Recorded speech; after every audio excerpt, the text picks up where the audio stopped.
Amy, thanks for taking care of my daughter over the past month. I'll come to pick her up tomorrow. What are you talking about? Having been on a trip for a month, my sister-in-law, Sue, still seemed to be at the station, as I could hear the train transfer announcements over the phone. In contrast to my calm reply, she started to panic. Wait, what? What are you saying? She's supposed to be with you, right? I left Mia in your apartment's garage, after all. Mia, her daughter, is my niece. I haven't seen her. What are you talking about? Stop playing dumb. I sent you a message, so you must know. I didn't get any message. No, that can't be. That's impossible. Sue, apparently panicked, screamed over the phone. What are you going to do about this? I left Mia in your care. If anything happens, it's on you. After hanging up once, Sue tried calling Mia's kid's smartphone, but couldn't get through, and was still panicking. When she called me back, yelling even more, I suggested she should head home first. That's true. Nice. After she hung up, she immediately went home, only to find me, John, and Mia, the three of us together. Sue seemed puzzled, her mouth opening and closing as if to say, "Why are all three of you together?" Sue, I've just heard everything from these two. What? At John's words, she turned pale. My name is Amy Smith. Until a few years ago, I worked a regular job. At 40, I decided to go independent and started working as a freelance illustrator. Since my income increased, I now live alone in an apartment. I basically work from home and rarely leave the house, mainly for occasional shopping or meetings with clients.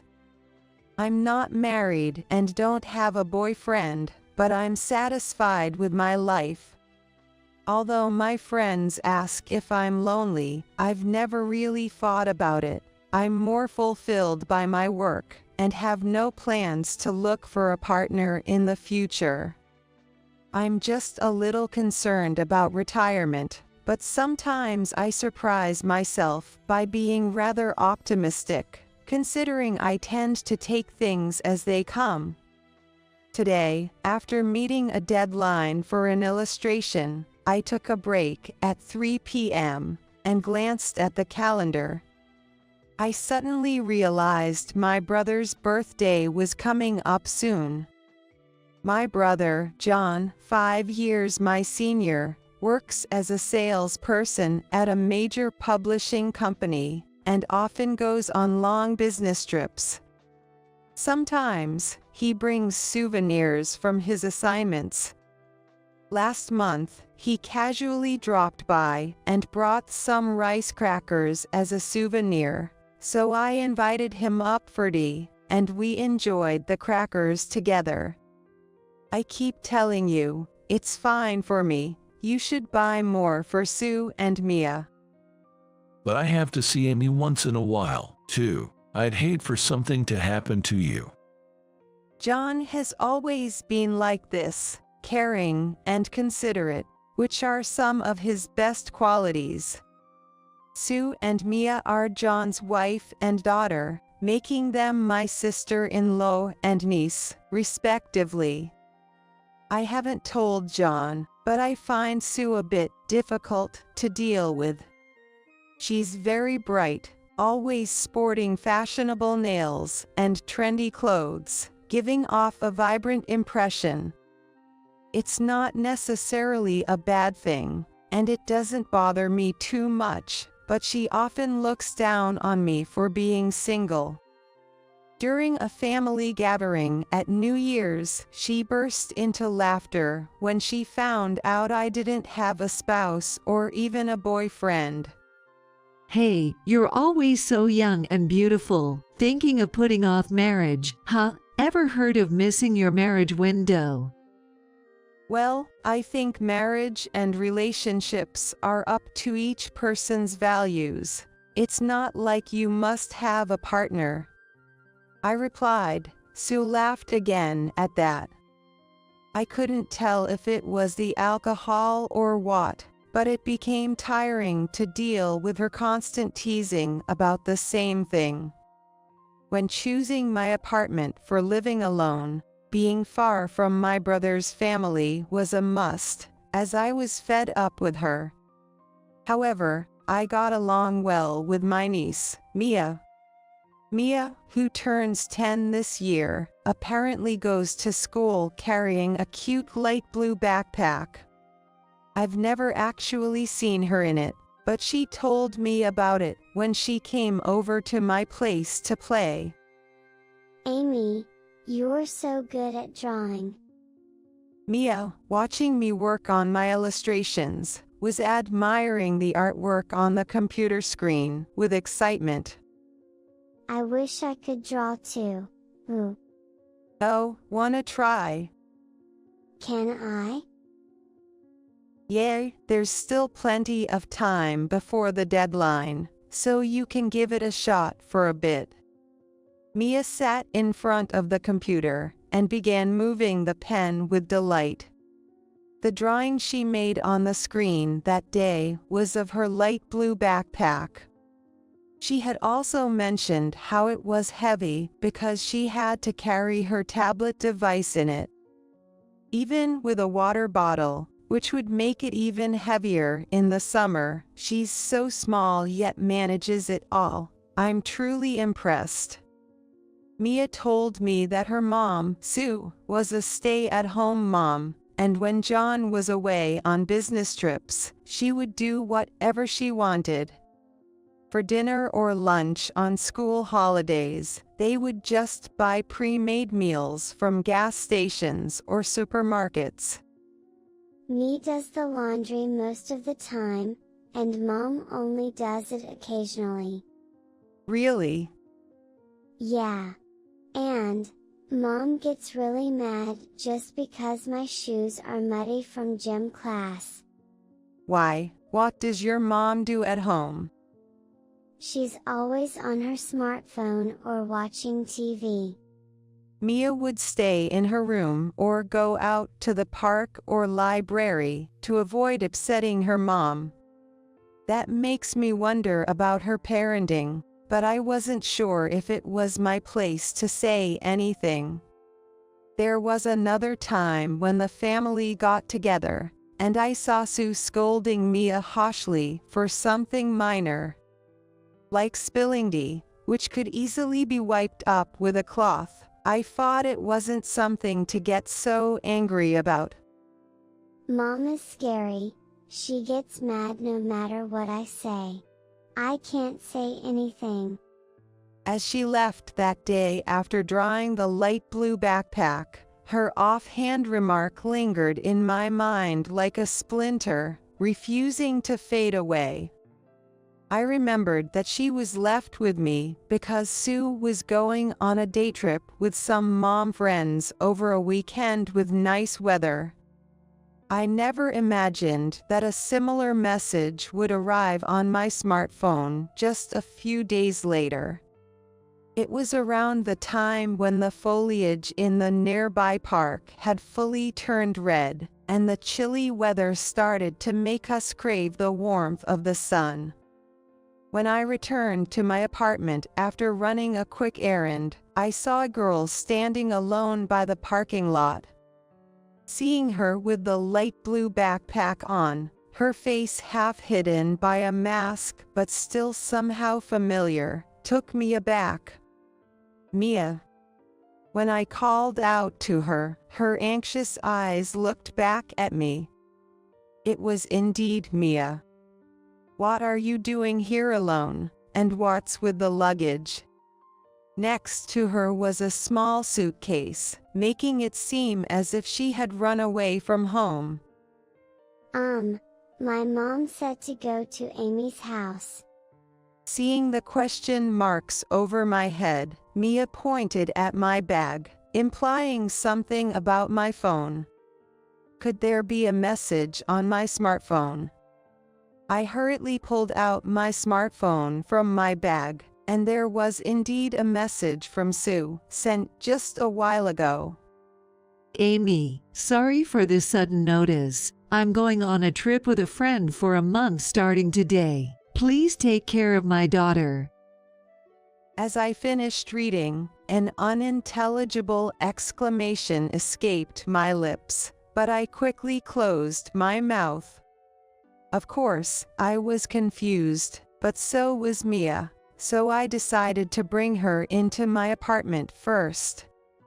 Once inside and her mask removed, her cheeks were as red as apples, and her hands were very cold.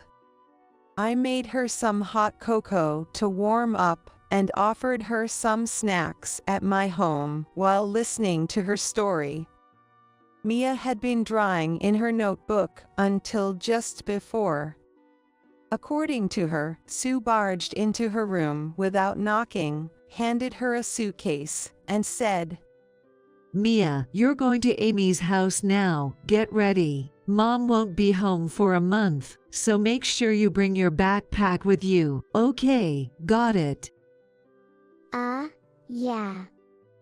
And so, Mia packed her notebook, pencil case, textbooks, and tablet into her backpack and hurriedly got ready.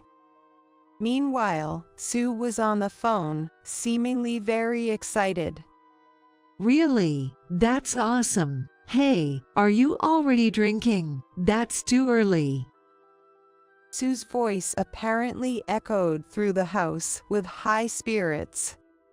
From downstairs, Mia heard a laughter that was different from her mother's usual one, and she ended up covering her ears. After the phone call ended, Sue's usual voice returned, and then Mia was driven to that place and left behind with the luggage. When Mia got out of the car, she was told, "Stay here and be a good girl for Amy for a month," and she waited for me under the cold sky. Despite the sunshine, it was quite a chilly season. I couldn't help but feel angry when I thought about what Sue would do if Mia caught a cold. Wait, does Dad know about this? I don't think so. Mom doesn't really keep in touch with him much. While munching on chocolate cookies, she said, it was cute how cookie crumbs were stuck on her cheek. Feeling it was wrong not to inform my brother John about the situation, I decided to call him later. Hey, Amy. I don't want to be with Mom anymore. Suddenly, Mia said this while staring at the rim of her juice glass. The girl who had been happily eating cookies just moments ago now had a troubled expression, uncharacteristic for a 10-year-old girl. Why? Because Mom gets angry easily, throws trash cans, and I hate it. Throw trash cans. We haven't done anything wrong, but she keeps telling me to get away or get lost and throwing them at me. Even if I tell the school teacher, they won't believe me. I'm so done with this. Tears started rolling down her cheeks, big and heavy. It must have been very hard for her, as she cried uncontrollably for a while, and I just waited, patting her back and offering tissues until she calmed down.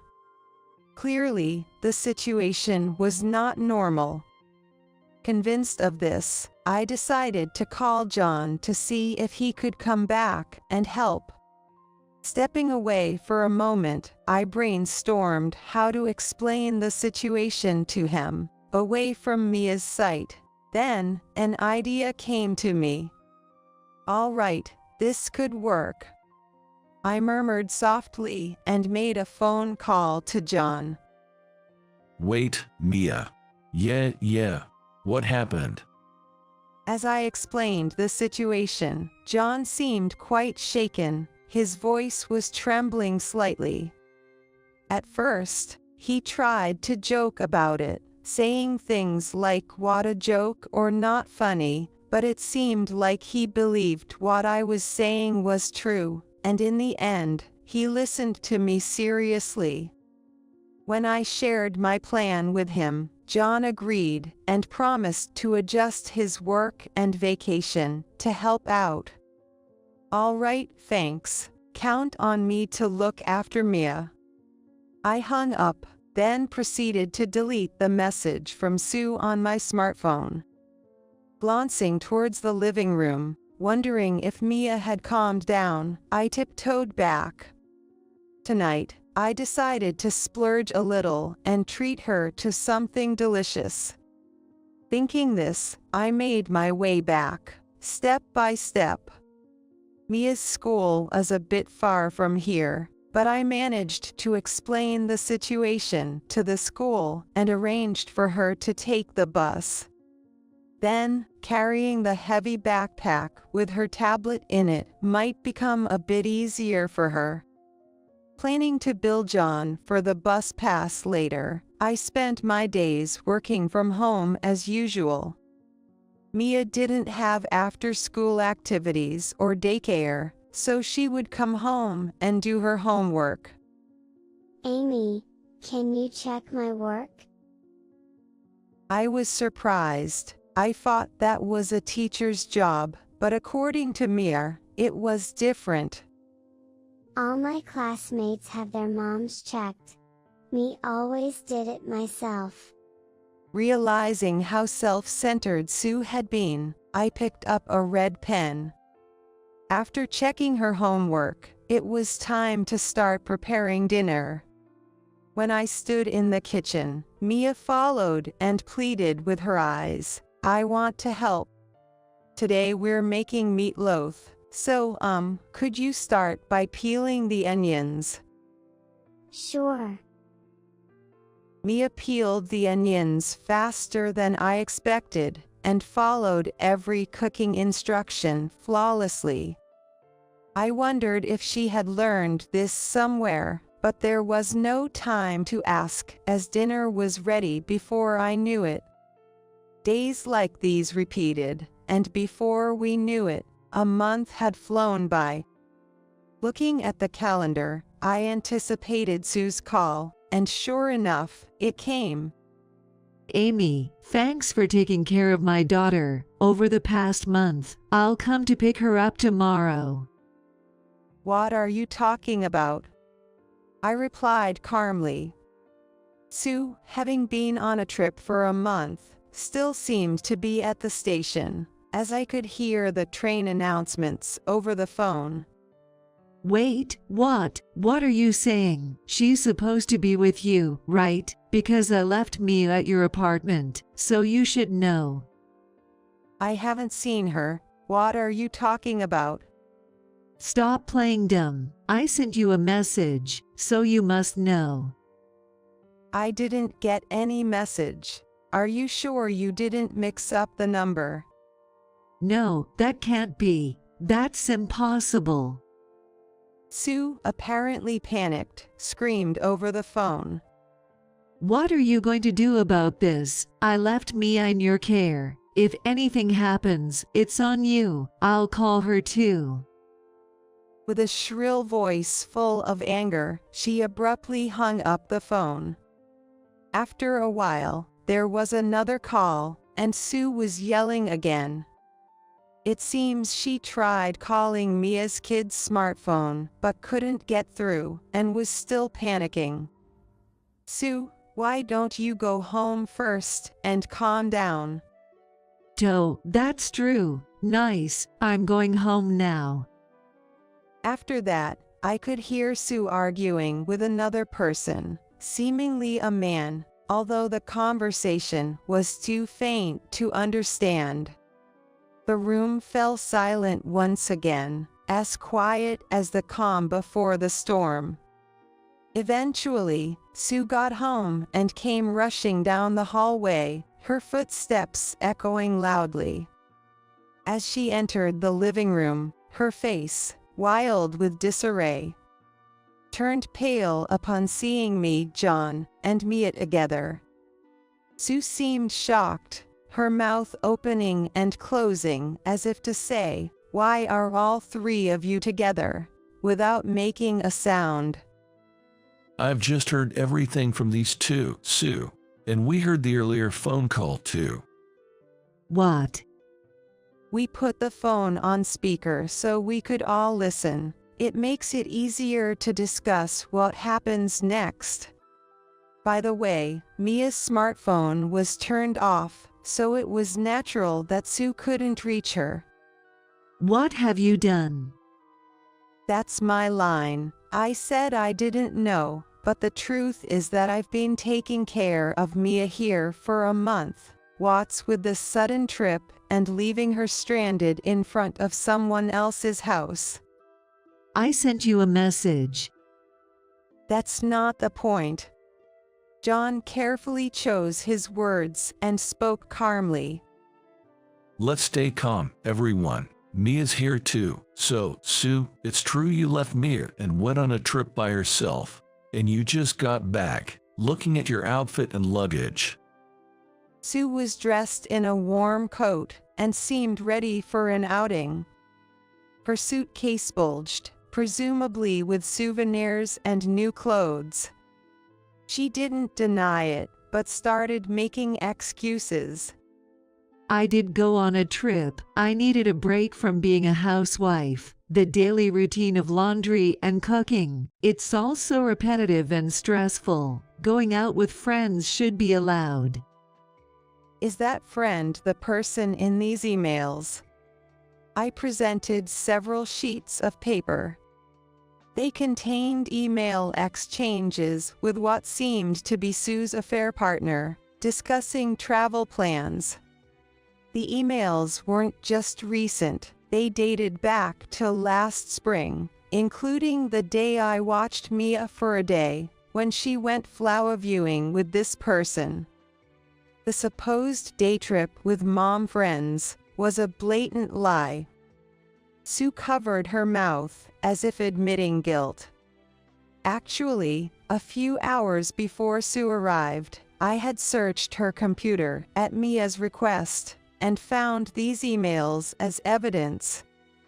Mia had noticed her mom frequently on her smartphone, messaging someone she suspected wasn't her dad. Her suspicions turned into certainty when she saw a message from an unknown man on the phone of her mom, who was asleep in the living room at the time.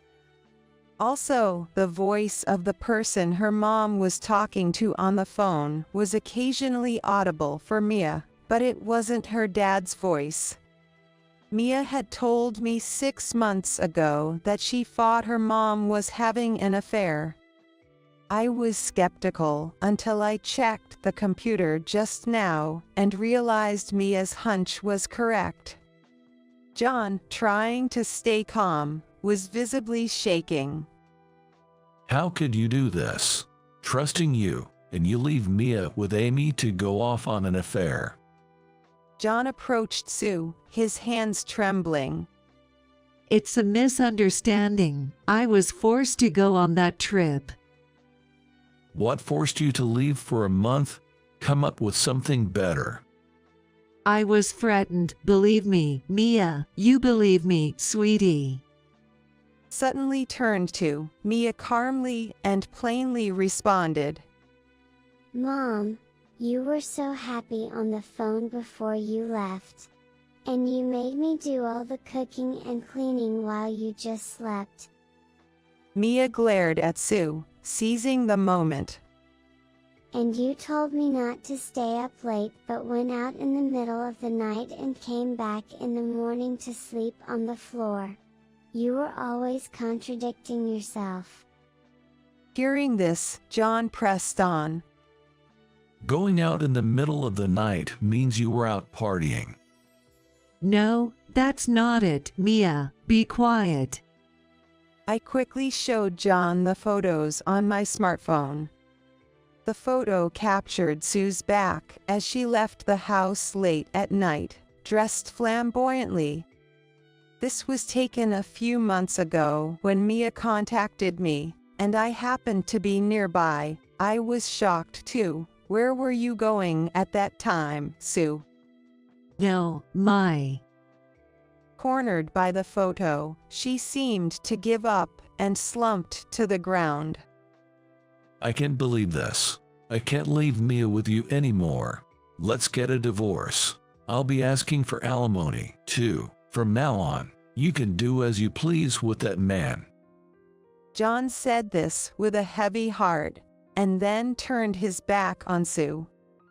A divorce? You're kidding, right? Don't you think it's sad for Mia to not have her mother? What about you, Mia? Help me out here.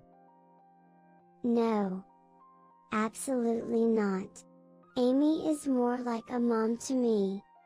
I felt incredibly embarrassed for her, as an adult, to be pleading with her own child like that. Mia brushed off Sue like that. During the time Mia stayed with me, I made sure to spend as much time with her as possible, talking about school, hobbies, and her dreams for the future. Of course, cooking together was one of those activities. Don't worry, Sue, I'll make sure Mia is happy, I said with a smile, and Sue just slumped further, saying nothing more. Half a year later, the divorce between her and John went through, and custody was granted to John. Sue was taken back to her hometown by her parents. The man she had an affair with, whom she met online, disappeared as soon as he found out about the divorce, ending their communication. It was already too late when Sue realized she had been played. She was left with a hefty sum of alimony and child support payments, which she couldn't afford with her savings alone, relying on her parents to cover more than half. After that, her parents kept a close watch on her, and she wasn't allowed to go out late at night anymore. Furthermore, the gossip about her not taking her daughter with her after the divorce spread in her hometown, making her reluctant to leave her house. Still, she'll have to return to the workforce eventually, but what happens next is unknown to me, John, or Mia. John and Mia decided to rent out their house and moved to a different floor in the same apartment building I live in. John plans to use the rental income to pay off the loan and save for Mia. I began visiting them almost daily. John, regretting not being there for Mia and focusing too much on work, decided to change jobs. Transitioning to a new career in your 40s can be quite challenging, but he originally had excellent sales performance and strong communication skills, to the extent that he could have held some position of authority. Therefore, his job search didn't drag on for too long. It took about 6 months, during which he received job offers from 2 or 3 companies, and eventually started working for one of them. I was surprised to learn of his capabilities, that's for sure. It seems that he preferred field sales during his time at the previous company, and had been gently declining any discussions about promotions. I didn't want to stay on the same floor of the same company all the time. For that reason, but your new job is fully remote, right? Yeah, but it's interesting to talk to different people. Plus, being with Mia is the most important thing. Mia is still attending school, with her light blue backpack on her back. Moving meant she had to change schools, which was sad for her, but she seemed to quickly adapt and enjoy her new school life. Mia, have you gotten used to your new school yet? While we were making dinner together, I asked Mia, and she giggled. Yeah. I made a friend in the class next door. Already, that was quick. Mia nodded shyly. Yeah. We're going to make meatloaf at her house next time. That sounds fun. Yeah. Seeing her smile so brightly made me smile too. Her dream is to open a Western-style restaurant one day. Considering she's only 10, it's impressive she has such a solid dream. She told me why. My friend, like me, doesn't have a mom who cooks for her, so she makes her own meals. She said she wants to cook for people who don't have anyone to make meals for them, just like us. I see. I think it would be nice if I could do that too. That's why I'm practicing making meatloaf. Her innocent smile stirred a complex emotion in me, but I quickly put on a smile and said, "That's great, Mia's meatloaf is delicious. I want lots of people to try it." Thank you. She looks so brave and radiant, facing forward like this. Her dream won't end as mere fantasy or delusion. I'm eagerly looking forward to the day Mia grows up and opens her restaurant.